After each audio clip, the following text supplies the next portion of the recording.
સ્વાગત છે। સાબરકાંઠા જિલ્લાના તલોદ ખાતે વિશ્વ હિન્દુ પરિષદના 60 વર્ષ પૂર્ણાહુતિ કાર્યક્રમ પ્રસંગે તલોદ ખાતે હિન્દુ સંમેલન તથા લોક ડાયરો યોજાયો।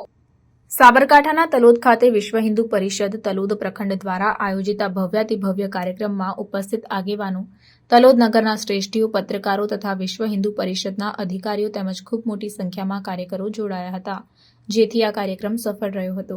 આ પ્રસંગે ભગવાન શ્રીરામની આરતી ઉતારવામાં આવી હતી અને લોક ડાયરાનું આયોજન કરવામાં આવ્યું હતું। આ કાર્યક્રમને સફળ બનાવવા બદલ વિશ્વ હિન્દુ પરિષદ તલોદ પ્રખંડના પ્રમુખ ટીનુભા ઝાલા, મંત્રી જયમીનભાઈ પટેલ તથા ટીમ દ્વારા સુંદર આયોજન કરવામાં આવ્યું। તલોદ તથા આજુબાજુના ગામડાના ભાવિક ભક્તો ખૂબ મોટી સંખ્યામાં ઉપસ્થિત રહ્યા હતા। વિશ્વ હિન્દુ પરિષદના દ્વારા આવા વિવિધ કાર્યક્રમો આવનાર સમયમાં કરવામાં આવશે તેમ જણાવ્યું હતું। અભિલાષાને હિન્દુત્વના કામને આપણે સૌ સાથે મળીને આગળ વધારીએ તેવી અપેક્ષા પણ વ્યક્ત કરવામાં આવી। આ પ્રસંગે તલોદ પ્રાંતિજના ધારાસભ્ય ગજેન્દ્રસિંહ પરમાર, લોક ડાયરાના ભજનિક કલાકાર ગોપાલ સાધુ, નલિનભાઈ પટેલ, ઉત્તર ગુજરાત વિશ્વ હિન્દુ પરિષદ તલોદ, વિશ્વ હિન્દુ પરિષદ પ્રમુખ ટીનુભા ઝાલા, જયમીન પટેલ મંત્રી તથા તલોદ વિશ્વ હિન્દુ પરિષદની ટીમ ખડે પગે રહી હતી અને આ કાર્યક્રમને સફળ બનાવવા માટે તનતોડ મહેનત પણ કરવામાં આવી હતી। રિપોર્ટર મિનેશભાઈ વ્યાસ, તલોદ।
આવા ન્યૂઝ જોવા માટે સાબર આવાઝ યુટ્યુબ ચેનલને સબસ્ક્રાઇબ કરો અને લાઇક કરો, જેથી હવે પછીના દરેક સમાચાર સબસ્ક્રાઇબ કરેલા હશે તેઓને નવા સમાચારની માહિતી મળી જશે।